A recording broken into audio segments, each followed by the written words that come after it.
소비를 하는 데 있어서 정말 합리적인 소비, 이성적인 판단을 하기에 조금 힘들다라는 거예요. 그럼 이제 여기까지 시청하신 분들은 당연히 눈치를 채셨을 거예요. 언제가 돈이 가장 잘 된다?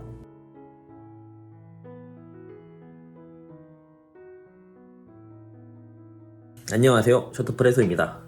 자, 제목을 엄청나게 자극적으로 적었죠. 돈 벌기 제일 쉬운 사진 종목 추천해드릴 건데, 오늘 제가 하는 얘기가 그냥 단순하게 저희 생각이 어느 정도 한 절반 정도 섞여 있다고 볼 수 있고, 나머지 절반은 심리학을 베이스로 했을 때도 책에도 나와 있는 사실을 기반으로 해서 말씀을 드리는 거예요. 일단은 사람들이 사진을 왜 돈 내고 찍는가를 생각을 먼저 해봐야 됩니다. 과연 지금 보고 계시는 분들도 아마 돈을 내고 사진을 찍은 경험이 있을 텐데, 시청자분들은 어떨 때 돈 내고 사진을 찍으셨어요? 여러 가지 답변이 있겠죠. 프로필 사진을 찍을 때, 아니면은 여권 사진을 찍을 때, 증명 사진을 찍을 때, 결혼을 할 때, 돌잔치를 할 때, 기타 등등 여러 가지 정말 많은 사진 분야가 있고 종목이 있는데, 그때마다 이제 돈을 지불하죠. 그리고 그 돈을 지불하는 데는 이유가 있을 거예요. 내가 돈을 벌기 위해서는 소비자들이 과연 왜 사진에 돈을 쓰나, 그거에 대해서 사실 한번 생각을 해봐야 됩니다. 저도 한때 이제 그거에 대해서 좀 곰곰이 생각을 해봤는데, 제가 내린 결론은 그거였어요. 일단 요즘 핸드폰이 너무나도 상용화가 잘 되어 있고, 정말 많은 사람들한테 사진 촬영이라는 그 행위 자체가 정말 보편화되어 있잖아요. 예전에 이제 DSLR도 엄청나게 보급기가 많이 늘어나면서 정말 전 국민 한 가정에 하나씩 정도는 DSLR이 있을 정도로 그렇게 보급이 되고 보편화가 되면서 많은 사람들이 사진을 접하게 되었는데, 그럼에도 불구하고 사진 촬영에 돈을 쓰고 있단 말이에요. 그럼 사람들이 도대체 왜 사진에 돈을 쓸까? 그거에 대해서 일단 먼저 생각을 해봐야 되는데, 일단 제가 내린 결론은 그겁니다. 첫 번째가 뭐냐면은, 핸드폰으로도 못 찍는 사진을 찍어줬을 때 돈으로 낼 가치가 있다라고 생각을 하는 거죠. 사실상 사진이라는 것 자체는 필수품이 아니에요. 실생활 필수품, 의식주에 포함되는 게 아니기 때문에 없어도 문제는 없습니다. 그럼 결과적으로 꼭 생활에 필요가 없지만 그럼에도 불구하고 꼭 소비를 하거든요. 그럼 여기서 왜 할까? 라고 생각을 했을 때, 지금 모두 다 가지고 있는 핸드폰, 유튜브를 보고 있는 이 핸드폰으로도 촬영을 했을 때 사진 작가가 찍어준 것만큼의 결과물이 안 나오기 때문이죠. 이걸 바꿔 말해보면은, 사진 작가가 가장 듣기 싫은 말이 핸드폰으로 찍은 거랑 무슨 차이가 있냐 라고 했을 때 라고 볼 수도 있을 것 같아요. 아마 이걸 보고 계시는 많은 작가님들도 그런 말을 들었을 때 정말 충격이고 마음이 상하셨을 거라고 생각을 합니다. 어쨌든 그런 이유에서 핸드폰으로 못 찍는 사진이기 때문에 이제 소비자가 돈을 내고 촬영을 하는 거죠. 근데도 어쨌든 이건 필수품이 아니기 때문에 굳이 꼭 촬영을 할 필요는 없단 말이에요. 근데도 사람들이 사진을 돈 내고 찍는 거는 정말 의아하죠. 왜 찍을까? 여러 가지 이유가 당연히 있을 것 같아요. 자기 만족을 위해서, 그리고 커플이 촬영을 한다면은 둘만의 추억을 소중하게 간직하기 위해서, 여기까지는 어느 정도 이해가 됩니다. 그런데 우리나라의 문화, 그리고 특히나 요즘 들어서 SNS가 활발해지면서 한 가지 이유가 더 생겼다고 저는 생각을 해요. 그게 바로 뭐냐면은 남과 나를 비교하는 그런 문화라고 생각을 하거든요. 그 문화 때문에 이제 어떤 사람도 하니까, 우리가 학생 때부터, 어릴 때부터 그런 교육을 받아왔죠. A라는 친구가 학원 다니니까 나도 학원 갈래. 그리고 학부모들 입장에서도 어떤 집 아이는 이것도 하는데 우리 아이도 질 수 없다, 이것 같이 해야 된다, 약간 이런 식으로 해서 그 문화가 생겨버린 것 같아요. 남들 다 하니까 나도 해야 되고, 나도 해야 뒤처지지 않다고 생각하기 때문에. 그러다 보면서 서로 비교하다 보니까 남들이 한 거보다 더 좋은 거 하고 싶고, 비교해서 가성비를 따지게 되고 더 좋은 거 찾게 되는 거죠. 어쨌든 그런 문화 때문에 누군가 사진을 찍었을 때 나도 사진을 찍고 싶고, 그런 소유욕이 생기고, 거기에 추가적으로 이제 그런 추억을 보관하기 위해서, 그리고 자기 만족을 위해서 이런 게 포함이 되는 것이라고 저는 개인적으로 생각을 하고 있습니다. 거기에다가 인스타그램이나 뭐 페이스북 그런 SNS가 활발해지면서 많은 분들이 이제 그런 거를 보여주죠. 보여주다 보니까 처음에 올린 사람은 내가 만족해서 나 이렇게 찍었으니까 그냥 소장하기 위한 목적으로 올렸을 수도 있어요. 하지만 누군가 그걸 보게 되고 어떤 사람 입장에서는 이걸 다른 사람한테 보여줌으로써 자랑을 함으로써 받는 그 시선 때문에 만족감도 있을 거란 말이에요. 마치 저 같은 사람, 저도 스스로 관종이라고 알고 있는데 어쨌든 뭐 저 같은 생각을 하고 계신 분들도 있겠죠. 그런 식으로 이렇게 남들한테 자랑을 하면서 보여주면서 다른 사람들한테 받는 그런 시선 같은 거를 즐기는 사람도 분명히 존재할 거예요.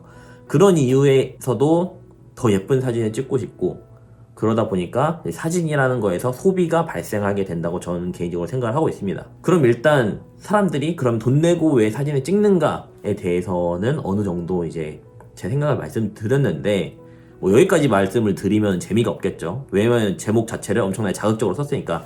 어떤 사진이 돈이 가장 되는가, 그거에 대해서는 이제 여기서 앞에도 뭐 약간 어느 정도 심리학적인 부분이 들어갔지만 가장 중요한 심리학적인 부분이 들어갑니다. 제가 부의 감각이라는 책을 읽었어요. 그 책에 나와 있습니다. 지금 시청하고 계시는 분들 살면서 돈을 언제 가장 많이 쓰실 것 같아요? 일생 동안 한번 생각해 보세요. 모든 사람한테 적용될 수는 없어요. 일반화는 아닙니다. 하지만 제가 읽은 부의 감각이라는 책에서는 나와 있어요. 사람이 결혼할 때 그 감각을 잃어버린다는 거예요. 이성적으로 판단해서 소비를 하는 것을 놓쳐버린다. 이런 식으로 설명을 하고 있어요. 그래서 합리적인 소비를 못한다 라는 거죠. 그리고 일생에 단 한 번이라는 그런 카피라이트를 사용하기 때문에 마지막 한 번 하는 건데 이왕이면 더 좋은 거 하고 싶잖아요. 당연한, 그렇기 때문에 소비를 하는 데 있어서 정말 합리적인 소비, 이성적인 판단을 하고서는 소비를 하기에 조금 힘들다라는 거예요. 그럼 이제 여기까지 시청하신 분들은 당연히 눈치를 채셨을 거예요. 언제가 돈이 가장 잘 된다? 어떤 사진이 돈이 가장 잘 되겠어요? 웨딩 관련 사진이죠. 이게 바로 제가 오늘 말씀드리고 싶었던 말이에요. 그런데 이제 웨딩 사진에도 여러 가지 종류가 정말 많아요.